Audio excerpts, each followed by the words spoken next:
क्या वास्तव में जीवन का सच्चा लक्ष्य शांत होना है या सफलता और प्रसिद्धि अधिक महत्वपूर्ण है? और क्या मन की शांति ही जीवन का सबसे बड़ा सुख है? आपका इस बारे में क्या विचार है? कमेंट के माध्यम से हमें बताना। और चैनल पर नए हैं तो चैनल को सब्सक्राइब करें, वीडियो को शेयर व लाइक करें। किसी संत के जीवन का उल्लेख है। भीख मांगने एक द्वार पर दस्तक दी। घर में कोई नहीं था। एक कुंवारी लड़की थी। उसके माता पिता खेत में काम करने गए हुए थे। उस कन्या ने कहा, आप आए हैं, माता पिता यहाँ नहीं हैं, आप 2 क्षण रुक जाएं तो मैं चावल कूट कर आपको दे दूं। और तो घर में कुछ है नहीं, चावल कूट दूं, साफ सुथरे कर दूं और आपकी झोली भर दूं। तो संत रुक गए। उस कन्या ने चावल कूटने शुरू किए तो उसके हाथ में बहुत सी चूड़ियां थी, वे बजने लगी। उस लड़की को बड़ा संकोच हुआ। यह शोरगुल, यह छन छन की आवाज और साधु द्वार पर खड़ा है। तो उसने एक एक करके चूड़ियां उतार दी। धीरे धीरे आवाज कम होने लगी। संत बड़े चौंके।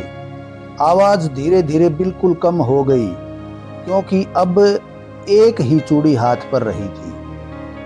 फिर वह लड़की जब संत को चावल देने आई तो संत ने पूछा कि बेटी, एक बात पूछनी है। पहले तूने जब चावल कूटने शुरू किए तो बड़ी आवाज थी, फिर धीरे धीरे आवाज कम होती गई, हुआ क्या? और फिर तो आवाज बिल्कुल ही खो गई।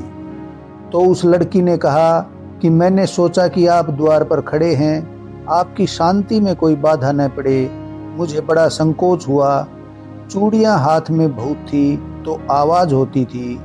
फिर एक एक करके मैं चूड़ियां निकालती गई, आवाज कम होती गई। फिर जब एक ही चूड़ी बची तो सब आवाज खो गई। संत ने कहा, बेटी तूने अच्छा किया, मुझे बड़ा बोध हुआ, मुझे बड़ा ज्ञान हुआ। संत ने फिर कहा कि जैसे कुंवारी लड़की के हाथ पर बहुत चूड़ियों का होना शोरगुल पैदा करता है, ऐसे ही जिसके चित्त में भीड़ है तो बड़ी आवाज होती है। जैसे कुंवारी लड़की के हाथ पर एक चूड़ी रह गई और शोरगुल शांत हो गया, ऐसे ही जो अपने भीतर एक को उपलब्ध हो जाता है भीड़ के पार, और भीड़ जिसकी विसर्जित हो जाती है, वह भी ऐसी ही शांति को उपलब्ध हो जाता है। जिसे बोध की, ज्ञान की तलाश है, उसे कहीं भी मिल जाता है। जिसे बोध की तलाश नहीं है, वह बुद्ध के वचनों को भी सुनता रहे, ठीक बुद्ध के सामने बैठा रहे तो भी कुछ नहीं है। बांसुरी बजती रहती है, भैंस जुगाली करती रहती है, उसे कुछ मतलब नहीं है। विचार कीजिए।